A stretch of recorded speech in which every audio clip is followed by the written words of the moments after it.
Hey, all, welcome to our Wednesday word of encouragement. Quick review. We've been talking about the Holy Spirit in these really brief moments. 2 weeks ago, we talked about the fact that sometimes the Holy Spirit is a forgotten part of the Godhead. That's our mistake. We need to be talking about the power of the Holy Spirit, thus these moments to do so. Last week, we talked about the fact that the Holy Spirit has been very present as a part of the Godhead from the very beginning. And we quickly walk through the Old Testament to see that the Holy Spirit is not just a New Testament Pentecost Holy Spirit, but is very much active and alive in the Old Testament as well to reveal the power of God in mighty ways. This week, I want us to go to the Old Testament to transition to the New Testament. So Exodus 34 is this story of Moses as he comes down again from Mount Sinai with his second copy of the Ten Commandments. And it says that as he comes down the mountain after renewing this covenant with God, spending time in the presence of God, that his face shined. In fact, it says when Moses came down from Mount Sinai, in verse 29, with the 2 tablets of the testimony in his hand, he came down from the mountain. Moses did not know that the skin of his face shone because he had been talking with God. I want you to think about that for a second.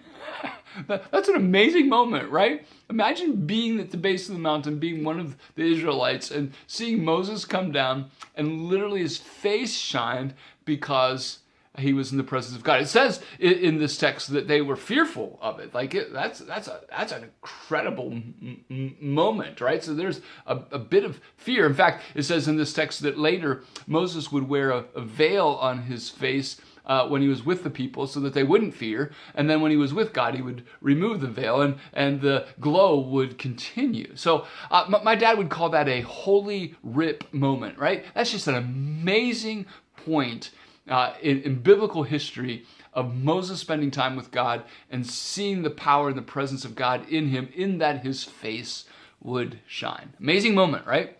Well, Paul uses that in 2 Corinthians 3 in a way to contrast that moment with a greater moment, and that greater moment is the reality of the ministry of the Holy Spirit. So he takes one of the most astounding moments in all of the Old Testament of the presence of God and the power of that, and he then contrasts it to say, hey, there's something greater happening with the ministry of the Holy Spirit. I want you to hear that in 2 Corinthians chapter 3, verses 7 through 11. 4 times Paul makes this contrast. I want you to hear it. Ready? Now, if the ministry, this is what Paul says, if the ministry of death carved in letters on stone came with such glory that the Israelites could not gaze at Moses' face because of its glory, which was being brought to an end, will not, verse 8, will not the ministry of the Holy Spirit have even more glory?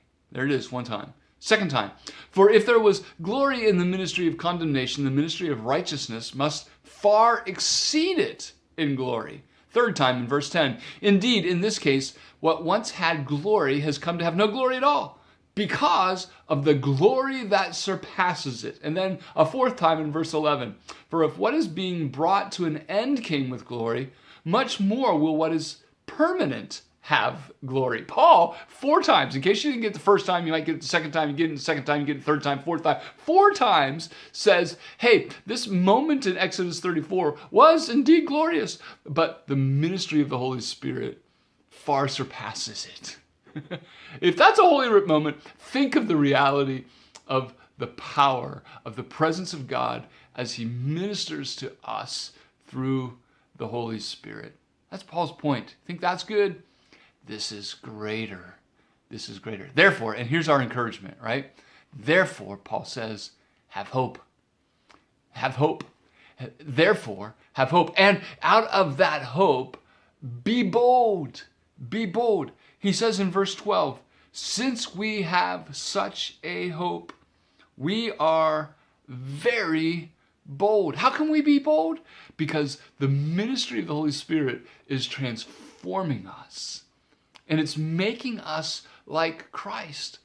And therefore we have that hope. And in that hope we can be bold. Think of the ministry of the Apostle Paul, right? And all that he walked through and all that he did. How would he do that?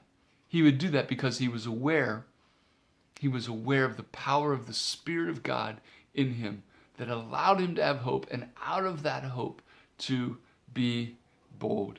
Hear the end of this text in 2 Corinthians 3. It says, "Now the Lord is the Spirit, and where the Spirit of the Lord is, there is freedom. And we all now with unveiled faces behold the glory of the Lord, and we are being transformed into the same image from one degree of glory to another.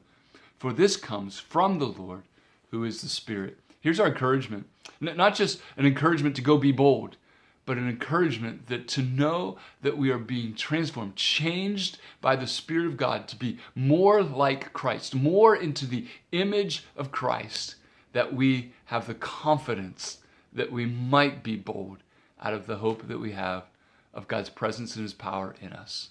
You think Exodus 34 is good? Your life by the power of the Holy Spirit far surpasses it. That's an amazing thought. Amazing thought to be encouraged by and to be challenged by today. Have a great day.